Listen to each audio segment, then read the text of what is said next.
Last week we recalled Jesus' baptism. In a sense, it launched his public ministry, but he began his preaching tours in Galilee a bit later, after the Baptist's arrest. In 3 weeks' time, we'll hear from Luke of Jesus calling Simon to leave his job and accompany him, and before that, of a disagreement in Nazareth, which suggests why, as John tells us, Mary and Jesus' cousins relocated to Capernaum. Before that, there was this wedding at Cana, which John sees as launching Jesus' public ministry. For he's the divine bridegroom who promised to come and claim his bride. But it's on the cross he will purchase his bride at the cost of the blood, which he still provides for the wedding feast. For he who changed water into wine changes wine into his blood, as a pledge of the endless wedding feast to which he invites us.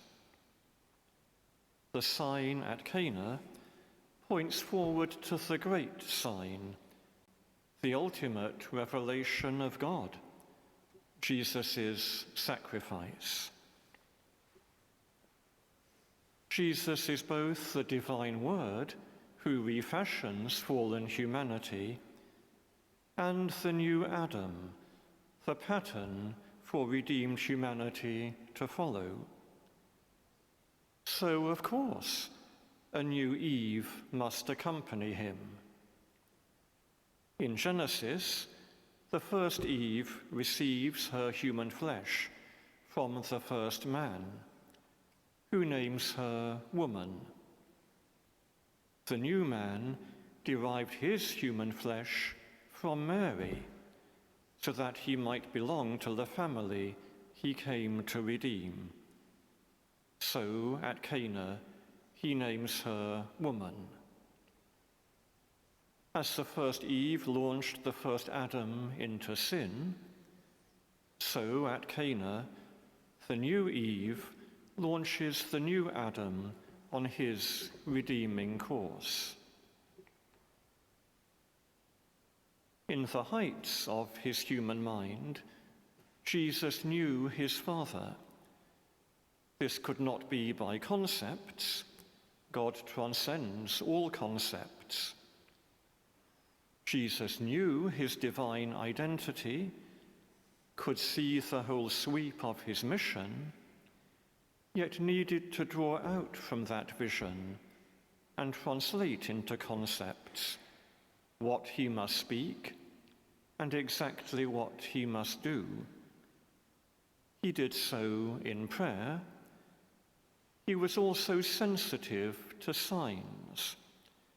A few days before his passion, some Greeks would ask to see him, and so he would realize the harvest was beginning and the grain of wheat must now die. During his years at Nazareth, Jesus had pondered the scriptures and pondered prayerfully with Mary the strange things she had treasured in her heart. When Jesus returned to Nazareth after the 3 days' loss in Jerusalem, he was obedient to Joseph and Mary. And when this wedding in Cana took place, he hadn't yet finally left home. He would relocate to Capernaum with Mary and his cousins. So he is still obedient. He awaits a sign from the new Eve. Mary points out that the wedding guests, all humanity, need the new wine. Jesus replies, "What to me and to you?" That doesn't mean, as some translations read, "What have you to do with me?" Or even, as we heard, "What is that to you or to me?" It means what it means each time it appears in the Old Testament.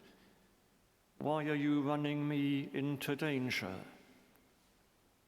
By now, Jesus and Mary both know where his course must lead once he sets out on it.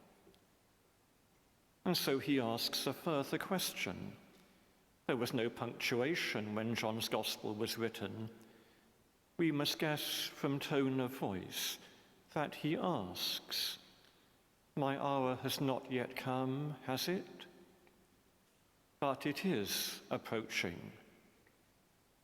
So Mary tells the servants, tells us, to obey Jesus. And by doing so, she sends her Son towards the act of obedience that will draw all things back to him.